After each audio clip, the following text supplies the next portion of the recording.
Danora wonders if Yoguri's ability would be able to defeat the Dark God, but she immediately remembers that he would probably say something like he doesn't have any reason to kill him. At that moment, Yoguri tells Danora something about the moment when the miasma was really bad, which shocks her. Hearing this, both of them agree that they should leave the tower as soon as possible, with Lionel and Rick following them. Suddenly, a girl named Frederica stops Lionel and orders him to hand over his gems since she needs to replenish her mana. Lionel reminds her that these apologems won't work for anyone else but him, and upon hearing this, Frederica renders him useless and leaves. With this, Yoguri and the others leave the rooftop. Rick comments that at this point the monsters and traps must have been dealt with, and they just need to avoid the remaining traps.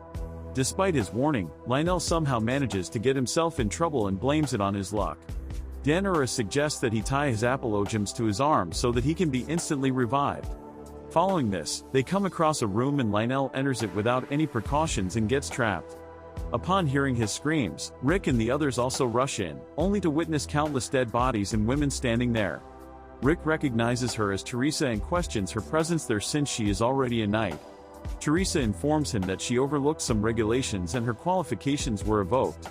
However, the Swordmaster granted her another opportunity to prove herself. Rick warns all of them to leave this room as Danora notices some thin wires all across the room. Despite his skills, Rick is barely holding her off, and with no other option left, Yoguri kills her off using his ability. He then notices Lionel's arm alongside the apologem as Danora revives him once again. After this, they have finally managed to reach the 98th floor, which is actually a safe zone, and all of them can replenish their stamina there. Yoguri suggests that they split their ways at this point since he's afraid that they might have to kill each other later on. Rick also concurs with this and all of them walk their separate paths. Lionel reserves a room for himself as the receptionist informs Yoguri that they just have one room left. Upon entering the room, Danora reminds Yoguri that Mokomoko is also there, but the annoying spirit reassures her that she won't interfere between them. However, much to Danora's surprise, Yoguri changes his clothes and immediately falls asleep. Lionel, on the other hand, is waiting for midnight when he will get some more apologems, and just as the clock strikes 12, he receives a notification. This time around, Lionel has received over 100 apologems and a guaranteed gacha as well. He immediately utilizes the gacha, hoping for some insane armor or weapon, but unfortunately, a mysterious woman appears there. Lionel remembers her as the goddess who had reincarnated him into this world and wonders if she is the gacha reward, but she replies negatively, stating that she just wanted to check up on him. With all of this going on, the receptionist informs the Swordmaster that the number of dead don't align with the amount of souls, but the Swordmaster ignores this since they have enough souls to replenish the second barrier. She further reminds him that they need some half-demons to replenish the first barrier. In the meantime, a girl named Aoi is battling a sage candidate named Rikudo. She has been tasked to kill Rikudo if he refuses to become a sage. Rikudo tries his very best to get rid of Aoi, but her ability is way too overpowered as she ends up decapitating Rikudo. After this, she receives another message regarding details of her next mission to get rid of sage candidates Danora Tomikika and Yoguri Takatu. Just as she is leaving for the mission, the pervert fatty Yoguri had sent to the forest in the beginning appears before her. According to him, Rikudo had saved him from the forest, but now that he is dead, he wants Aoi to make him her servant. In the morning, Danora is sound asleep with Mokomoko attempting to wake her up. As soon as she wakes up, she notices Yoguri resting his head on her melons and gets flustered. However, she doesn't get much time to ponder over this as Mokomoko diverts her attention towards her, urging her to help him since she's stuck inside the wall. Seeing this, Danora questions the reason behind this and why she didn't wake them up before.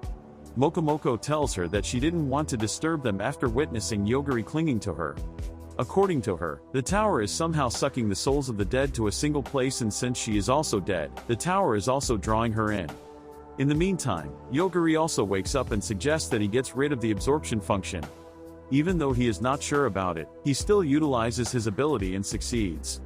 They cannot comprehend why they need to gather the souls and wonder what they are up to. Yoguri suggests that they leave this place as soon as possible and also asks Danora to be prepared. He tells her to witness countless deaths as he'll kill anyone who seems hostile towards them.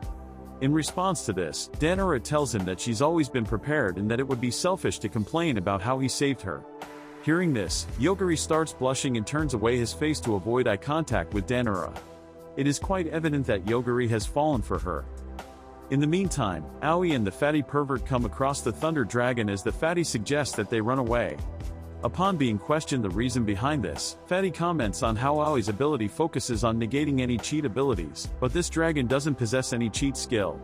Despite this, Aoi manages to negate the dragon's ability to fly for some reason, but the fight isn't over since the dragon is not dead and they have to defeat it. Suddenly, an aggressor appears out of nowhere and decapitates the dragon, and after absorbing some information, it leaves. Following the aggressor, Aoi notices a massive tower in the distance and decides to pursue it as they might find Yogiri there. The fatty doesn't want to encounter Yogiri again since nearly got killed the last time. In the meantime, Yogiri and Danner are speedrunning their way through the tower, and even though Yogiri feels bad about it, they have no other option. Suddenly, a strange man appears before them, urging that they shouldn't be cheating like this despite the fact that he's the one who made this tower and can even teleport anywhere inside it. Yogiri tells him that they just want to leave the tower, but the guy doesn't believe him and Yogiri ends up killing him too. With all of this going on, Rick comes across Frederica, who is helping Lionel gather some points. Yogiri and Danara, on the other hand, reach a coliseum where a woman in disguise and a bunny girl are brawling it out. The battle gets quite intense when the bunny girl reveals her full potential and the other woman has to uncover her disguise. The guy in charge immediately recognizes her as one of the half-demons. After this revelation, the battle gets even more instances. Yogiri, however, fails to read the room and interferes by asking if they can leave the Colosseum and gets scolded by Danura. The guy, however, refuses to let them leave and even forces them to battle his lackeys because he's taking this trial as a game. The half-demon woman is forced to team up with them as the guy warns them that his other two lackeys are even stronger than the bunny girl. He even asks his disciples to not kill Danura as he wants her for himself. Hearing this, the half-demon underestimates Yogiri and deduces that they can't possibly defeat them. Without thinking anything else, Yogiri kills them off, which shocks the cheeky guy. Just as Yogiri and Danura are about to leave the Colosseum, the guy stops them, but at this point, Yogiri is way too pissed off and instantly kills him. Following this, the half-demon questions Yogiri if he's the one behind this and apologizes for her misbehavior. She then asks him to help her. It seems like Yogiri has developed feelings for Danura and won't let anything happen to her. Also, I'm quite excited to see this new character in action and hear her story. Anyways, make sure to like and subscribe, so you don't miss out on anything.